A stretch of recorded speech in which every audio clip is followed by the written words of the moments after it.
ప్రభువైన యేసుక్రీస్తు నామములో మీ అందరికీ శుభములు.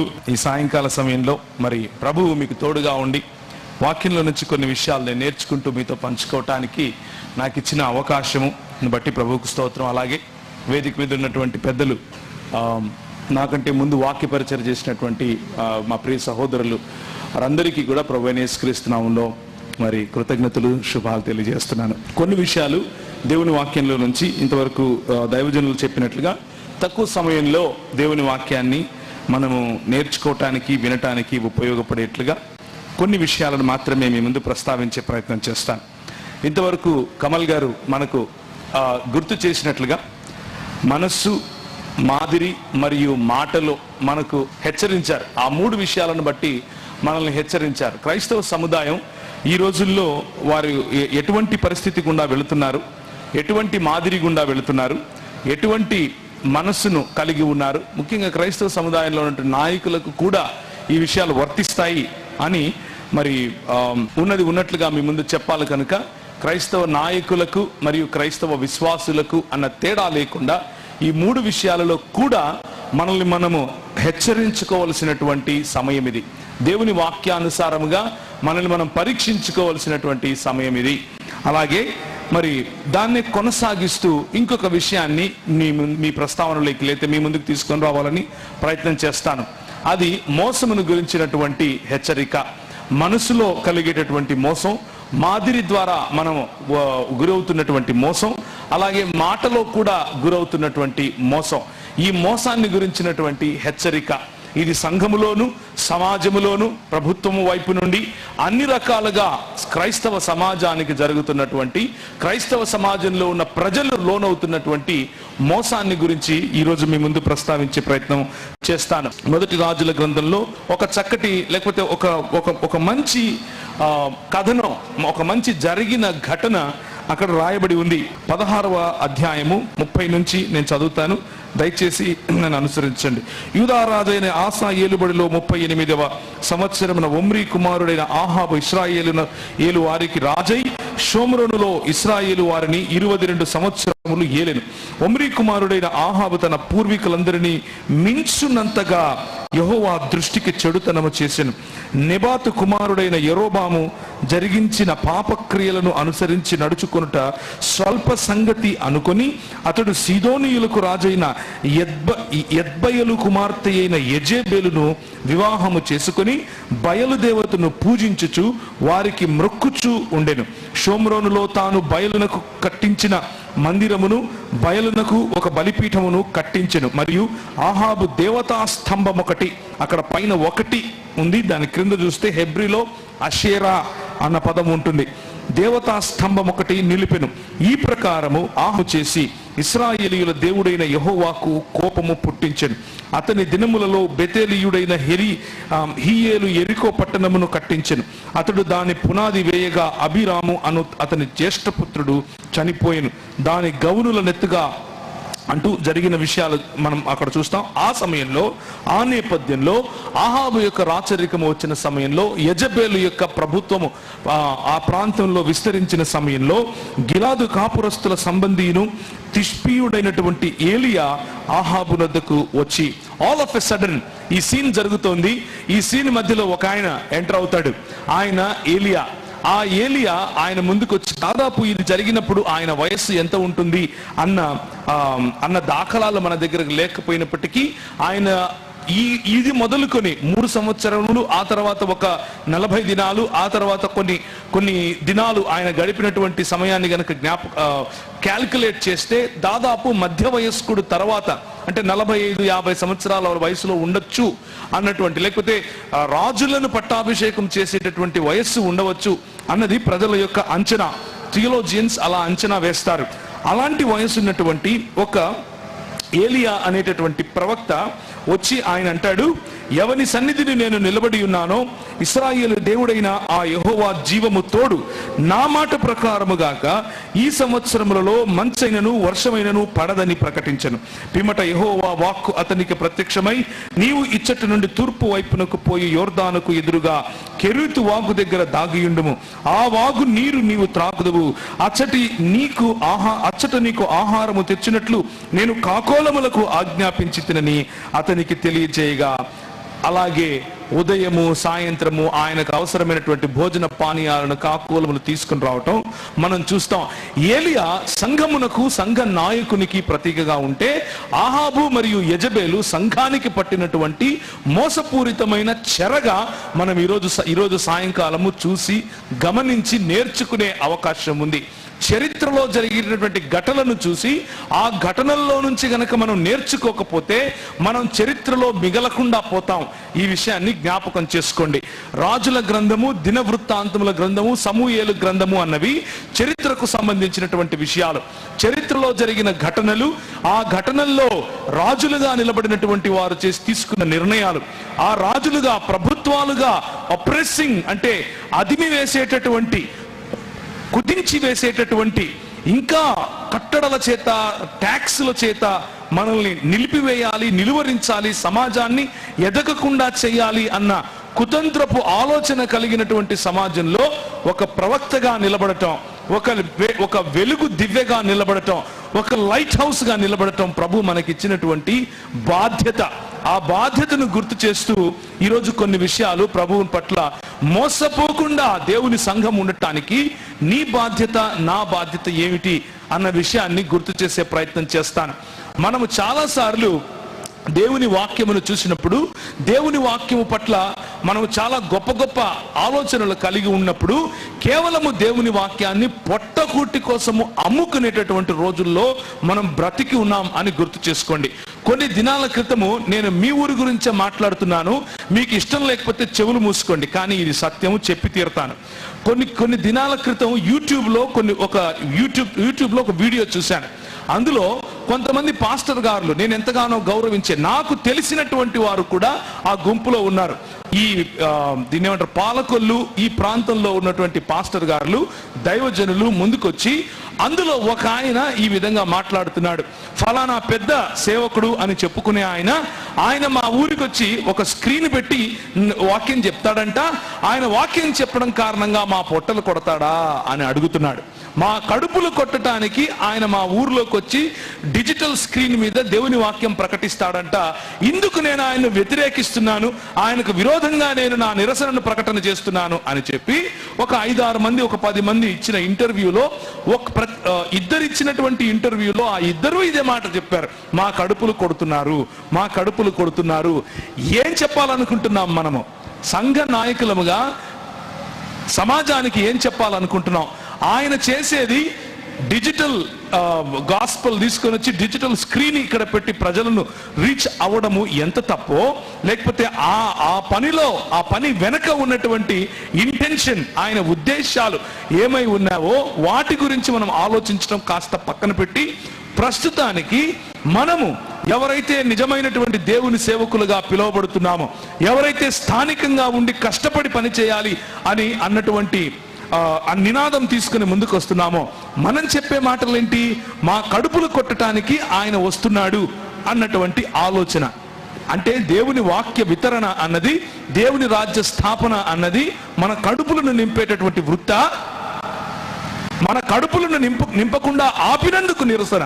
ఇదే భీమవరం ప్రాంతం, భీమవరం నుంచి పాలకొల్లు ప్రాంతం, పాలకొల్లు నుంచి నరసాపురం ప్రాంతం వరకు యేసు ప్రభు దేవుడు కాదు అని మీటింగ్లు పెడితే సంఘలో బైబిల్ పెట్టుకుని వెళ్ళిపోయారు మన వాళ్ళు. అప్పుడెందుకు నిరసన రాలేదు?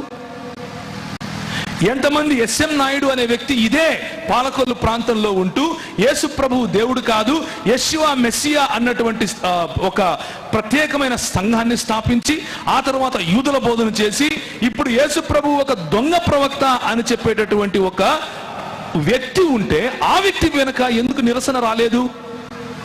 తల్లి సంఘం అనేటటువంటి పేరుతో యెషయా మెస్సియా నుంచి ఇప్పుడు యూదుల సంఘం, యూదుల నుంచి ఆన్ హాన్ సాంగ్ అనగా పిలువబడేటటువంటి, లేకపోతే ఆ యెహోవాకు భార్యగా ఉన్నటువంటి జాంగ్ జిల్ జా అనే ఒక ఆమె యెహోవాకు భార్య అంట. ఆ సంఘం ఈరోజు పాలకులలో ఈ ప్రాంతంలో కనిపిస్తూ ఉంటే నోరు మెదపని మన క్రైస్తవ నాయకులు మా పొట్ట కొడుతున్నారు అని నోరు తెరిచేటటువంటి దౌర్భాగ్యపు దినాల్లో మనం ఉన్నాం.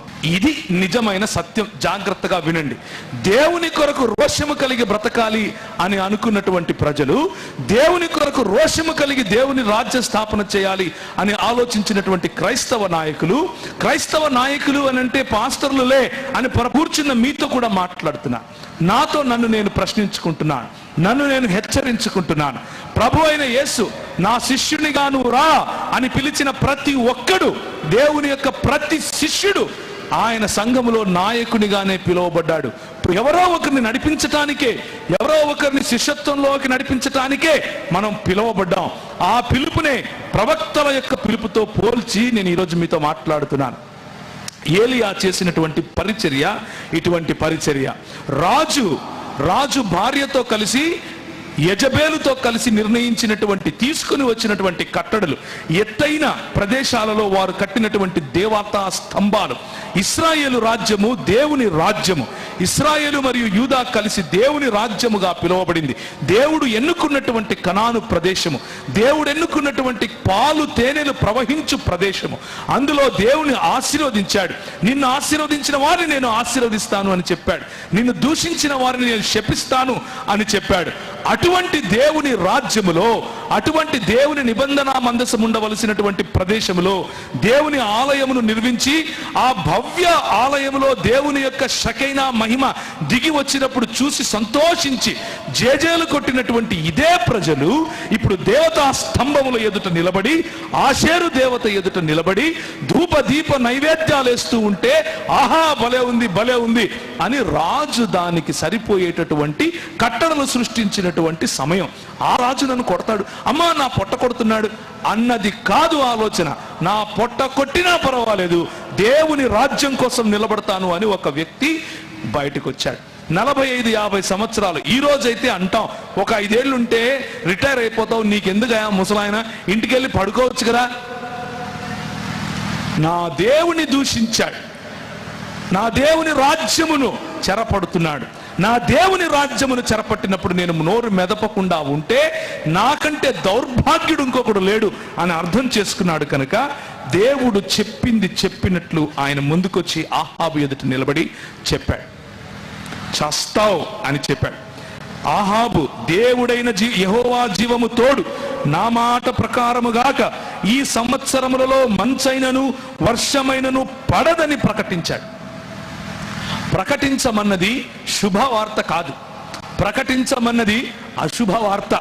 ప్రకటించమన్నది అరిష్టమనేటటువంటి వార్త.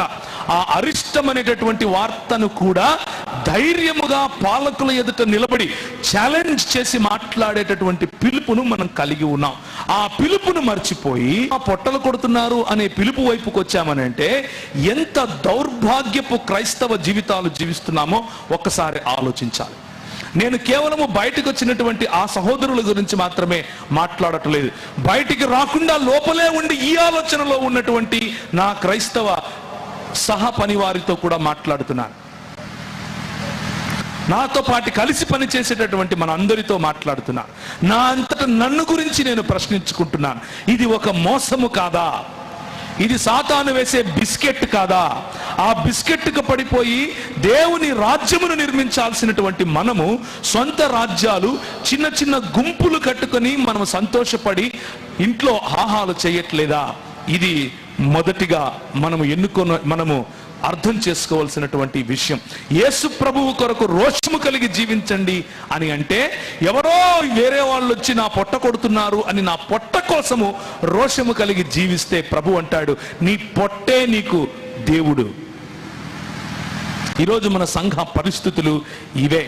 6వ వచనం, అక్కడ కాకోలములు ఉదయమును రొట్టెను మాంసమును అస్తమయమందు రొట్టెను మాంసమును అతని యొద్దకు తీసుకొని వచ్చుచుండెను. అతడు వాగు నీరు త్రాగుచు వచ్చెను. మనము గనక దేవుడిచ్చిన పిలుపును నిజంగా అర్థం చేసుకొని యేసు ప్రభువు కొరకు మనము రోషము కలిగి గనక బ్రతికితే, ఏ కాకోలములైతే చచ్చిపోయిన పురుగును కూడా వదలవో అలాంటి కాకోలములు ఫ్రెష్ గా బిర్యానీ తీసుకొచ్చిస్తాయి. ఇది దేవుడు చేసేటటువంటి ఆయన కార్యములు ఇలా ఉంటాయి. ఏ కాకైతే వచ్చి నీ సంఘంలో ప్రజలను తన్నుకొని పోతుందేమో అని భయపడుతున్నావో, ఆ కాకి బిర్యానీ పెట్టి వెళుతుంది నీకు, దేవుని కొరకు రోషంగా నిలబడితే. ఆయన ఇంకా పెద్ద ఆయన. వీళ్ళు ఇలా అన్నాడని ఆయన ఉన్న హుందాతనము అదంతా మర్చిపోయి కోటేసుకుంటాడు, లక్షలకు లక్షలు సంపాదిస్తాడు, నిలబడి అంటాడు వీళ్ళందరూ డాష్ గాళ్ళు. ఇది మన బతుకు. బయటికి కనిపించటానికేమో మంచి మంచి మాటలు మాట్లాడతాం, సాటిగా నీతో పని చేసే నీ సేవకుండేమో డాష్ గాడు అని పిలుస్తాం. దాని బదులు ఏదో ఒక తిట్టు పెట్టాల్సింది. పిల్లలందరూ ఆ డాష్ లో ఏది కావాలంటే అది రాసుకుంటున్నారు. Shame on us, my brothers, my sisters. మనకు సిగ్గుండాలి. ఇటువంటి క్రైస్తవ జీవన విధానం ప్రభువు కోరుకున్నదా అన్న విషయాన్ని మనం ఆలోచించాలి. రోషము కలిగి బ్రతకాల్సిన దినాలలో, రోషము కలిగి ప్రభుత్వాన్ని ప్రశ్నించాల్సిన దినాల్లో ఒక ఆయన అంటాడు, నా దగ్గర ఒక 5 మంది ఉన్నారు, ఒక 10 మంది ఉన్నారు, ఒక లిస్ట్ రాసుకుని 5,000 కోసం అప్లై చేస్తాను అని అంటాడు. వాళ్ళు బిస్కెట్లు వేస్తారు, మీరు తినండి, ఆ తర్వాత తోక ఊపుకుంటూ. ఇది సాతాను వైపు నుంచి వచ్చేటటువంటి బిస్కెట్ కాదా? ఆలోచించండి. కాకోలముల చేత ఆయన మన కడుపును నింపగలవాడు. కడుపు కోసం మనము పని చేయకూడదు. అంతటా యెహోవా వాక్కు అతనికి ప్రత్యక్షమై ఇలాగు సెలవిచ్చెను, నీవు సీదోను పట్టణ సంబంధి అయిన సారేపెతు అను ఊరికి పోయి అచ్చట ఉండుము. నిన్ను పోషించుటకు అచ్చటనున్న ఒక విధవరాలికి నేను సెలవిచ్చి తిని. అందుకతడు లేచి సారేపెతునకు పోయి పట్టణపు గవిని యుద్ధకు రాగా ఆ విధవరాలు అచ్చట కట్టెలు ఏరుచుండెను. Look at this miracle. దేవుని యొక్క అద్భుతమును చూడండి. ఇలాంటి అద్భుతములు ప్రభు మన జీవితంలో చేయటానికి ఆయన చేతులు ఏమైనా కురచైపోయాయంటారా? మనం బొచ్చ పట్టుకొని బయటికి వెళ్ళి అడుక్కోవాల్సిన దినాలు వచ్చాయంటారా? ప్రభు అంటాడు, నువ్వు వెళ్ళు, నువ్వు రోషము కలిగి నా కొరకు నా దేవుని నా రాజ్య స్థాపన కోసం నిలబడ్డావు కదా, రాజులని లెక్క చేయకుండా వారిని హెచ్చరించి వచ్చావు కదా, నేను నీకు ఒక బంపర్ ఆఫర్ ఇస్తున్నాను. వెళ్ళు, అక్కడ ఒక విధవరాలు ఉంటుంది. విధవరాలు తనంతానికి కష్టపడుతోంది. ఒక్క కొడుకున్నాడు. ఈ రోజు రాత్రి ఈ రొట్టె తినేసి నేను నా కొడుకు చచ్చిపోదామని నిర్ణయించుకొని పుల్లలేరుకుంటూ ఉంటే నాకు వచ్చి అన్నం పెట్టమంటావు ఏంటి? నీళ్ళు అడిగావు, నీళ్ళు ఇచ్చాను, సరే సరిపోయింది. ఒక రొట్టె ముక్క పట్టుకొని రావంటావు ఏంది? ఆనెస్ట్ గా మనసులో ఉన్నది ఉన్నట్లు చెప్పేసింది. అయ్యా, ఇది నా పరిస్థితి. ఈయన అన్నాడు, దేవుడు నన్ను పంపించాడమ్మా నీ దగ్గరికి, నేను నీతో ఉన్నంత వరకు నువ్వు నాకు భోజనం పెడుతూనే ఉంటావు, నువ్వు తింటావు. అది జరిగింది. ప్రభువు ఇచ్చిన పిలుపుకు నమ్మకముగా మనం వెళితే, ప్రభువు ఇచ్చిన పిలుపుకు నమ్మకంగా వెళితే ఎడారిలో సెలయేళ్లను ఆయన తీసుకుని రాగలుగుతాడు. ప్రభువు ఇచ్చిన పిలుపుకు నమ్మకముగా మనం రోషము కలిగి నిలబడితే విధవరాండ్ర చేత మనకు భోజనము ఆయన బలహీనుల చేత మనకు బలాన్ని ఆయన తీసుకుని వచ్చి ఇస్తాడు.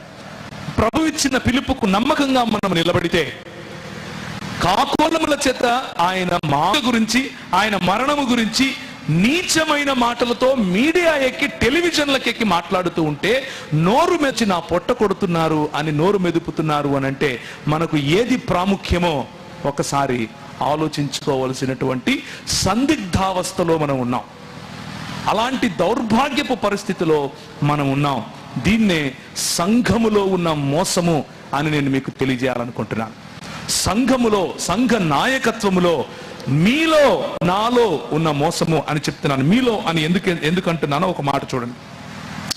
ఇది అయిపోయిన తర్వాత 18వ వచనం, అని సారేపెతు గ్రామంలో ఉన్నటువంటి ఈ స్త్రీ జరిగినటువంటి ఆ విశ్వాస క్రమములో జరిగినటువంటి మరణ పునరుత్థానములు, వీటి గురించి నేను మాట్లాడట్లేదు, ప్రస్తుతానికి ముందుకెళ్తున్నాను. 3 సంవత్సరాలు అయిపోయాయి. అప్పుడు అహాబు తన గృహ నిర్వాహకుడగు ఓబద్యాను పిలిచెను. ఓబద్యా యెహోవా యందు భయభక్తులు గలవాడై యెజబెలు యెహోవా ప్రవక్తల నిర్మూలము చేయుచుండగా గుహలో 70 మందిగా 100 దాచి అన్నపానీయములిచ్చి వారికి పోషించెను. ఓబద్యా వంటి నాయకులు ఈరోజు మనకు కావాలా వద్దా? పాలకులు ఉన్నారు, పాలకులతో పాటు పని చేస్తున్నాడు, పాలకులతోనే ఉన్నాడు, కానీ దేవుని రాజ్య సంరక్షణ కోసం, దేవుని రాజ్య విస్తరణ కోసం, దేవుని రాజ్యంలో మిగిలి ఉన్న కొంతమందినైనా కాపాడుకోవాలి అన్నటువంటి ఆశతో ఆయన రిస్క్ తీసుకుని మరి యెహోవా ప్రవక్తలను 100 మందిని కాపాడుకుంటూ వస్తున్నాడు. పరిస్థితి ఏమిటి? సంఘం మోసపూరితమైనటువంటి పరిస్థితి ఏమిటి? మన ప్రవక్తలను ఎక్స్పోజ్ చేయాలి, అవతలి వాడికి మనం బాగుగా వాడి దగ్గర గుడ్ బుక్స్ లో ఉండాలి, మంచి బుక్స్ లో అక్కడ ఉండాలి, మన వాళ్ళను మనం ఎక్స్పోజ్ చేయాలి. ఇది ఈరోజు మన పరిస్థితి. చాలా దయనీయమైన పరిస్థితిలో క్రైస్తవ సంఘం ముఖ్యంగా ఆంధ్రప్రదేశ్ తెలంగాణలో ఉంది అన్న విషయాన్ని జ్ఞాపకం చేసుకోండి. యువకులు కూర్చుని ఉన్నారు, యువకులు వింటున్నారు, యువతులు చూస్తున్నారు. సంఘం ఎలాంటి నిర్ణయాలు తీసుకుంటోంది, ఏ పక్షంగా మాట్లాడుతోంది, ఏ పక్షంగా స్వార్థపూరితంగా నిర్ణయాలు తీసుకుని ముందుకు వెళ్తోంది అన్నది చూస్తున్నారు, వింటున్నారు. మనం ఎటువంటి భావితరాన్ని కడుతున్నామో ఒకసారి ఆలోచించుకొని మన నిర్ణయాలు మనం తీసుకోవాలి. మన పిల్లలు రేపు మనల్ని ఏమని ప్రశ్నిస్తారో, మన పిల్లలు రేపు ఎటువంటి క్రైస్తవ్యాన్ని భారతదేశానికి పరిచయం చేస్తారు అన్న ఇంగితము కూడా మర్చిపోయి మరి ఈ రోజుల్లో నీరు గారిపోయిన రోషము లేని క్రైస్తవ జీవన విధానంలో గనుక మనం ఉంటే మనల్ని మనం ప్రశ్నించుకోవాల్సినటువంటి సమయం ఇది. ఆ ఓబద్యను పిలిచి, గడ్డి లేదురా నాయనా, జంతువులన్నీ చచ్చిపోతున్నాయి, వెళ్ళి గడ్డి ఏమైనా ఉంది చూడుపో అని అంటే ఓబద్య గారు లేచి బయలుదేరలేరు. అక్కడి నుంచి ఏలియా వస్తున్నాడు. ఎందుకు వస్తున్నాడు? సరే వెళ్తాను అని బయలుదేరి వెళ్ళి చెప్తూ ఉంటే మధ్యలో కలిసి నా ఏలిన వాడవైన ఏలియావు నీవే కదా అని అడగగా అతడు నేనే అని చెబితే, నీ ఏలిన వాడి దగ్గరకు పోయి ఏలియా ఇచ్చట ఉన్నాడని తెలియజేయము అని చెప్పినందుకు ఓబద్య, ఇది బాగుంది, నేను సావాలని చెప్తున్నావా ఇలాంటి పనులు? నేనేమో ఆయన నుంచి కాపాడుకోవటానికి ఆయన భార్య అందరినీ చంపేస్తూ ఉంటే ఒక గుహలో 50 మందిని, ఇంకో గుహలో 50 మందిని, 50 మంది వేసి చొప్పున 100 మందిని నేను కాపాడుకుంటూ ఉంటే ఇప్పుడు నేను వెళ్ళి ఏలియా ఉన్నాడని చెప్పాలా? అంటే నన్ను చంపాలని నువ్వు ప్లాన్ వేసావా? ఏమయ్యా ఇలా చేస్తున్నావు? దారిలో కనిపిస్తే నమస్కారం పెడితే నువ్వేమో నాకు ఇంత పనిచ్చావేంటి అని అంటే ఆయన అంటాడు, అయితే నేను నీ యుద్ధ నుండి పోవు క్షణమందే యెహోవా ఆత్మ నాకు తెలియని స్థలమునకు నిన్ను కొనిపోవును. అప్పుడు నేను పోయి ఆహాబునకు వర్తమానము తెలియజేసి తరువాత నీవు అతనికి కనబడిన యెడల అతడు నన్ను చంపివేయును. యెజబేలు తన ప్రవక్తలను, యెజబేలు ఆరాధించేటటువంటి బయలుదేవుని ప్రవక్తలను ఆమె ముందుకు తీసుకుని రావడం కోసం యెహోవా ప్రవక్తలను నాశనం చేస్తూ ఉంటే, లోకానికి సంఘానికి మధ్య జరుగుతున్నటువంటి ఈ సంఘర్షణ, లోకములు సంఘములోనికి చొచ్చుకొని రావాలి అన్నటువంటి సంఘర్షణ, లోకములో ఉన్నటువంటి లోక ఆశలకు, లోక పొట్టకు అమ్ముడుపోయినటువంటి క్రైస్తవ నాయకులు యెజబేలు సంతానములాగా, యెజబేలు ప్రవక్తలలాగా సంఘములోనికి చొరబు చేస్తావేమో, నన్ను చంపుతాడు ఆయన అని బాధపడుతున్నాడు. అందుకే ఏం భయం లేదు, నువ్వు వెళ్ళి చెప్పు, నేను వచ్చి ఎదుర్కొంటాను అని అన్నాడు. ఇప్పుడు చూడండి ఎంత చక్కటి మాట రాయబడి ఉందో. అప్పుడు ఆహాబు, నన్ను చంపునట్లుగా నీ ఏలిన వాని దగ్గరకు పోయి ఏలియా ఇచ్చట ఉన్నాడని చెప్పుమని నీవు నాకు ఆజ్ఞిస్తున్నావు కదా అని చెప్పిన తర్వాత 17వ వచనం, ఆహాబు ఏలియాను చూచి, ఎందుకు 16వ వచనంలో, అంతటా ఓబద్య ఆహాబును ఎదుర్కొనబోయి ఆ వర్తమానమును తెలియజేయగా ఏలియాను కలుసుకొనుటకై ఆహాబు బయలుదేరెను. సిటిజన్షిప్ అని అందులో లేని వాళ్ళని తీసుకెళ్లి ఒక డిటెన్షన్ క్యాంప్ లో పెడుతున్నారంట. క్రైస్తవులకు అదే గతి పట్టబోతుందని కొంతమంది బోగట్ట, అది ఎంత మాత్రం నిజమో నాకు తెలియదు, ఆలోచించి మీరే నిర్ణయం తీసుకోవాలి. ఆ రోజులు వస్తాయి, ప్రభుత్వాలు మనల్ని సెక్లూట్ చేసే ఆ రోజులు వస్తాయి. ప్రభుత్వాలు నువ్వు మతం మారినందుకు ఈ దేశస్థుడివి కాదు అని చెప్పే రోజులు వస్తాయి. ఆ రోజులు వచ్చినప్పుడు ఏలియా వంటి జీవితం కలిగి ఉంటామా, ఓబద్యా వంటి జీవితం కలిగి ఉంటామా, లేకపోతే మిగిలిన వారిలాగా మనము కూడా ఆహాబు పిలిచేటటువంటి యెజబేలు యొక్క ప్రవక్తలలాగా మారిపోతామా అన్న రోజులు, ఎవరిని మనం ఎన్నుకోవాలి అన్న రోజులు రాబోతున్నాయి, త్వరలోనే రాబోతున్నాయి. సంఘము జాగ్రత్త పడాలి. ఏలియాను కలుసుకోవటానికి ప్రభుత్వం దిగి వస్తా ఉంది, ఏలియాను కలుసుకోవటానికి రాజు దిగి వస్తున్నాడు. రాజు దిగి వచ్చి అంటున్నాడు, ఇశ్రాయేలు వారిని శ్రమ పెట్టువాడవు నీవే కదా. ఆయన అంటాడు, నేను కాదురా నాయన, ఇశ్రాయేలు నీవు నీ పెద్దలైనటువంటి నీ తాత తండ్రులు ఆరాధించినటువంటి యెహోవా దేవుణ్ణి విడిచిపెట్టి నీ సొంతంగా నీవు నీ భార్య కలిసి దేవుని రాజ్యములో యెజబెలు రాజ్యాన్ని తీసుకుని రావాలని ప్రయత్నం చేస్తున్నావు కదా, నీ పొట్ట నీకు దేవుడయ్యాడు కదా, నీ రాజ్యము నీకు దేవుడయ్యాడు కదా, ఉన్నతమైన స్థలాలలో స్తంభాలు కట్టించి దానికి దీప నైవేద్యాలు వేస్తున్నావు కదా, ఆషేరు దేవతను చేసుకున్నావు కదా, అది నీకు శాపకరంగా మారింది అని ప్రకటించాడు. అక్కడే రాసిన చూడండి కావాలంటే. ఇశ్రాయేలు వారిని శ్రమ పెట్టువారై ఉన్నారు. అయితే ఎందుకు శ్రమ పెట్టువాడు నీవే కదా అంటే, అతడు నేను కాను, యెహోవా ఆజ్ఞలను గైకొనక బయలుదేవతను అనుసరించు నీవును నీ తండ్రి ఇంటి వారును ఇశ్రాయేలు వారిని శ్రమ పెట్టువారై ఉన్నారు. ప్రియమైనటువంటి దేవుని సంఘమా, ఈ విషయాన్ని జ్ఞాపకం చేసుకోండి. సంఘములో ఉన్నటువంటి మోసము మన నాయకులు తీసుకునే నిర్ణయాల కారణంగా జరుగుతుంది. మన నాయకులు తీసుకునే నిర్ణయాలు, మన నాయకులు వెళ్ళే పోకడలు, రోషము లేని చేవ చచ్చిపోయినటువంటి పోకడలు. యేసు ప్రభువును నిందిస్తే పర్వాలేదు, ఆయన తల్లిని నిందిస్తే పర్వాలేదు, క్రైస్తవ సంఘాన్ని నిర్వీర్యం చేసే నిర్ణయాలు తీసుకుంటే పర్వాలేదు, కానీ వేరే ఆయన వచ్చి సంఘం పెడితే నా పొట్ట కొడుతున్నాడు అని బయటకు వస్తున్నాం చూసారా? అటువంటి ఆలోచన పద్ధతి, అటువంటి దృక్పథం మనల్ని ఈ సమాజములో ఉండకుండా, మనం ఒక సంఘటితమైనటువంటి సంఘంగా ఉండకుండా చీల్చి పారేయటానికి యెజబెలు ఆలోచన కలిగిన వారు పన్నుతున్నటువంటి పన్నాగం. దానికి బలి అవ్వకుండా ఉండటమే మొట్టమొదటిగా మనం చేయాల్సింది.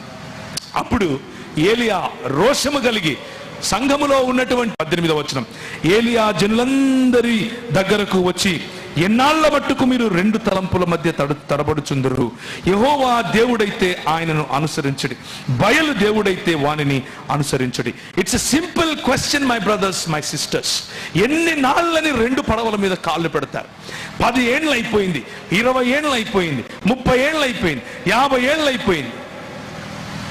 ఇప్పటికీ ఇంకా అదే కులంలోనే నేను ఉంటాను అని అంటారు. ఇప్పటికీ అదే సామాజిక వర్గంలోనే నేను నా ఐడెంటిటీ అని అంటారు. పెళ్లి చేసుకునే దగ్గర కులం కనిపిస్తుంది. ఏ సంఘానికి వెళ్తున్నావో కులం చెప్పి వెళ్తావు. ఇంకా ఎన్ని నాళ్ళని ఇలా ఉంటారు అని దేవుని వాక్యం చాలా స్పష్టంగా పిలుస్తోంది. అయితే అటుండండి, లేకపోతే ఇటుండండి. ఒక రోజు రాబోతోంది, ఈ రానున్న 4-5 సంవత్సరాల్లోనే బహుశా జరగచ్చు. నువ్వు ఉంటే ఇటుండు, లేకపోతే అటుండు అని దేవుని వాక్యం చెప్తే నీకు వినబడటం లేదు కదా. పాలకులు చెప్తారు, పాలకుల చేత ప్రభు చెప్పిస్తాడు. పాలకుల చేత ప్రభు చెప్పించినప్పుడు ఓరి గగ్గోలు పెడుదురు గాని అప్పుడు తెలుస్తుంది నిజమైనటువంటి క్రైస్తవుడు ఎవరు, నిజమైనటువంటి క్రైస్తవుడు ఎవరు కాదు అని. ప్రియమైనటువంటి సంఘమా, ఏలియాను పోలి మనం జీవించాలి.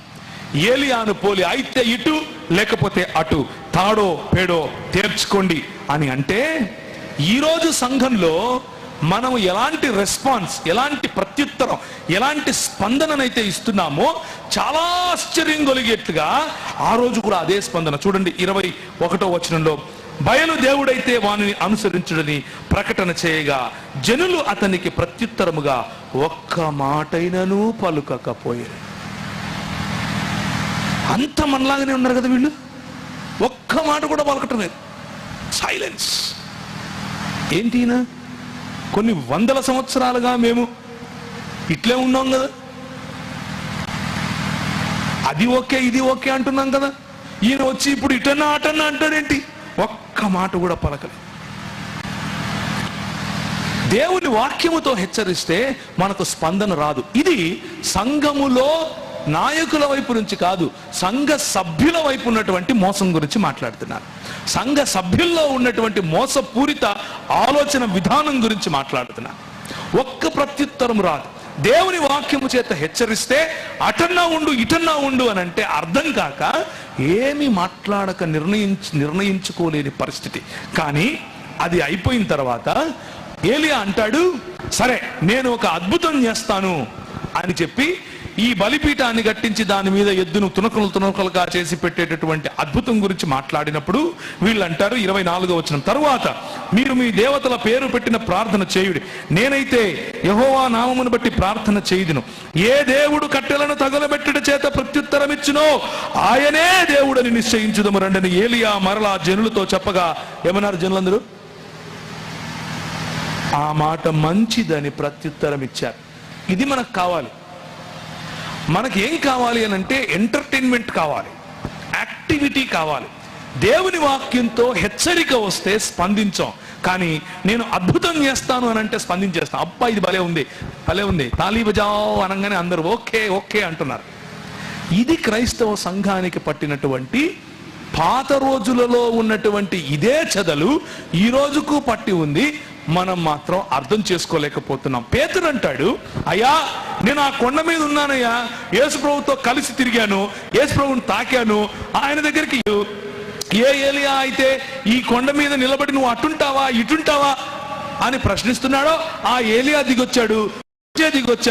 అది చూసి నేను చెవులార విన్నాను, పైనుంచి ప్రభు తండ్రి అయినటువంటి దేవుడు మాట్లాడుతున్నాడు, ఈయన నా ప్రియకుమారుడు, ఈయన మాట వినుము అని చెప్తూ ఉంటే నేను విన్నాను. అదంతా విన్నాను, కానీ అంతకంటే స్థిరమైన ప్రవచన వాక్యము మన చేతిలో ఉంది అని మొదటి పేతురు గ్రంథంలో చాలా కుండ బద్దలు కొట్టినట్టు చెప్తున్నాడు. ఈ అనుభవాలు కాదురా నాయన, నీ చేతిలో ఉన్నటువంటి వాక్యములో ఉన్న హెచ్చరిక అర్థం చేసుకోరా నాయన విశ్వాసులం. కానీ చేవ చచ్చిన రోషము లేని విశ్వాసులమని చెప్పుకునే జీవితం. ఇదంతా అయిపోయినాక వీడిని ఎవడరా పిలిచింది అని వీళ్ళని పిలవండి, అయినా పర్వాలేదు చెప్పనివ్వండి. ఉదయం మొదలుకొని మధ్యాహ్నం వరకు బయలా బయలా అని ప్రార్థన చేస్తున్నారు, ఒళ్ళంతా కోసుకుంటున్నారు, ఏం కావట్లా. చివరికి ఈ నాయకులు ఏం చేశారంటే 26వ వచనం, ఇక్కడ స్టేజ్ల మీద జరిగేటటువంటి జిమ్మిక్లు కనిపిస్తాయి చూడండి. ఫస్ట్ మామూలుగా ప్రార్థన చేస్తున్నారు, బయలా బయలా అంటున్నారు, కావట్లేదు.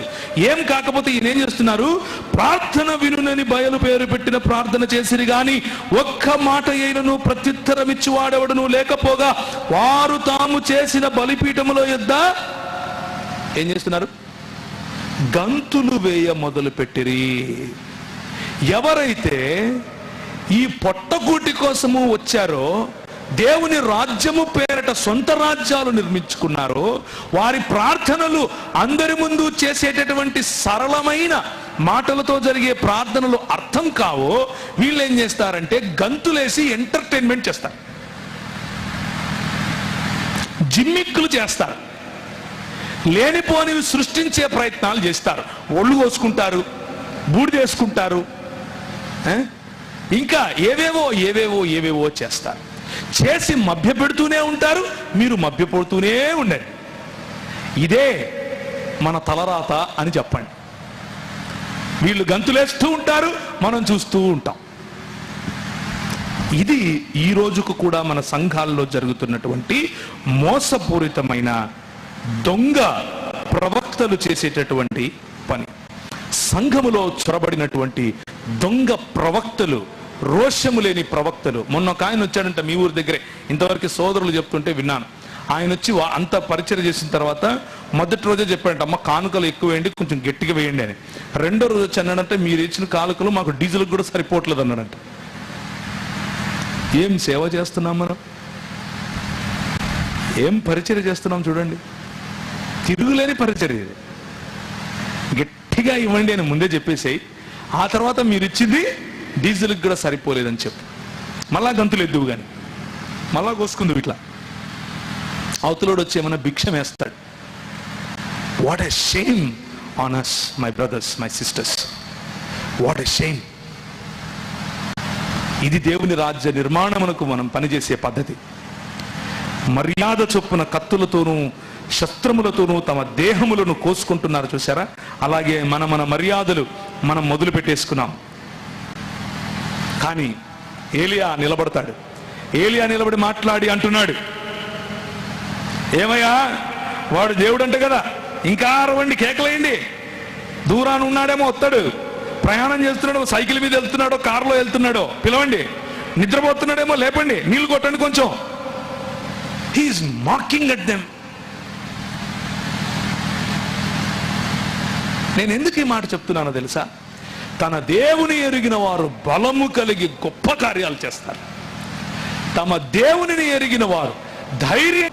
చేవ చచ్చినటువంటి క్రైస్తవ సమాజముగా క్రింద పడత్రోయబడి ఉన్నటువంటి యెహోవా బలిపీఠము కనిపిస్తూ ఉన్నప్పటికీ, యెహోవా బలిపీఠము అన్యుల చెరగా, దొంగల చెరగా చెరపట్టబడి ఉన్నప్పటికీ అర్థం చేసుకోకుండా వాటిని పట్టించుకోకుండా భూములు అమ్ముకోవటానికి, సమాధులు అమ్ముకోవటానికి మన బతుకు అంతా అక్కడే పెడుతున్నాం. చూడండి ఏలియా చేసినటువంటి ఇంకొక పని. అప్పుడు ఏలియా నా దగ్గరకు రండని జనులందరితో చెప్పగా జనులందరూ అతని దగ్గరకు వచ్చిరి. అతడు క్రింద పడద్రోయబడి ఉన్న యెహోవా బలిపీఠమును బాగు చేసి, the call that we have today my brothers my sisters, మనకున్న పిలుపు ఏమిటి అనంటే పడద్రోయబడినటువంటి యెహోవా బలిపీఠమును తిరిగి నిర్మించాలి.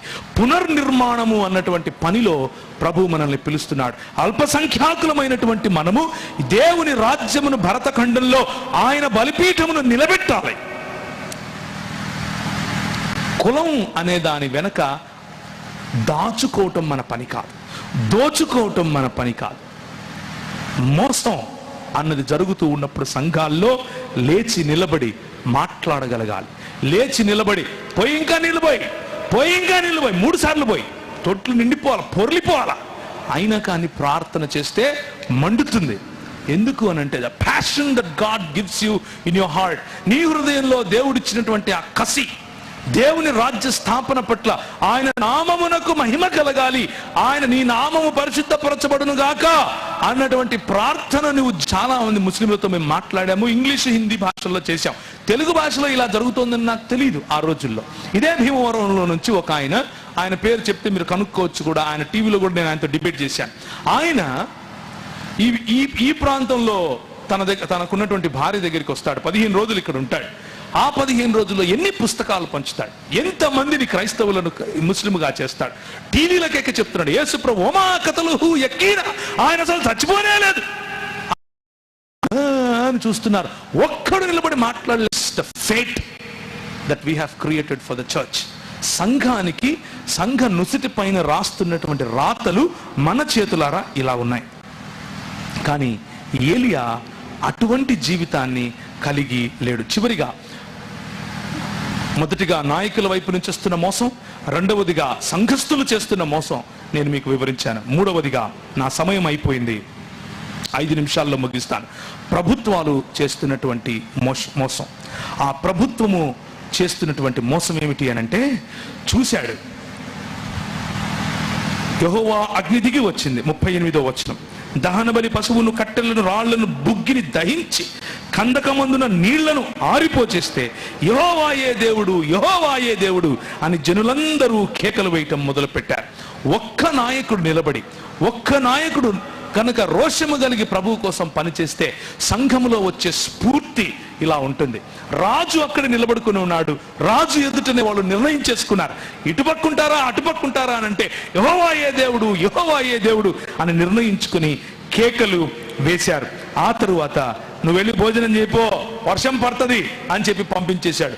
విశ్వాసముతో ప్రార్థన చేశాడు, వర్షము పడింది. 19వ అధ్యాయంలో యెజబేలు ఒక దూత చేత ఏలియాకు ఈ వర్తమానమును పంపించెను, రేపు ఈ వేళకు నీ ప్రాణమును వారిలో ఒక ప్రాణమును వలె చెయ్యని ఎడల దేవుడు నాకు గొప్ప అపాయము కలుగజేయును అని ఆమె అంటోంది. యెజబేలు అన్నది ప్రభుత్వంలో ఉండి విధి విధానాలను మనకు సూచిస్తుంది.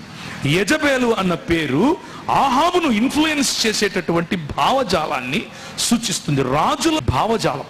ఏంటా భావజాలం అనంటే ఏకేశ్వరవాదాన్ని నశింప చేయాలి. ఏంటా భావజాలం అనంటే సత్యదేవుడిని కనిపించకుండా చేయాలి, సత్యదేవుని యొక్క ప్రవక్తలను నిలువరింప చేయాలి, సత్యదేవుని యొక్క ప్రవక్తలను నాశనము చేయాలి. యెజబేలు యొక్క ఆలోచన విధానము ఏమిటి అనంటే బయలుదేవత యొక్క ప్రవక్తలను నిలబెట్టాలి. బయలుదేవత దేనికి సాదృశ్యం అనంటే ball is a God of homosexuality, Baal is a god of abortion. Baal is a god of divorce. Baal is a god of self-mutilation.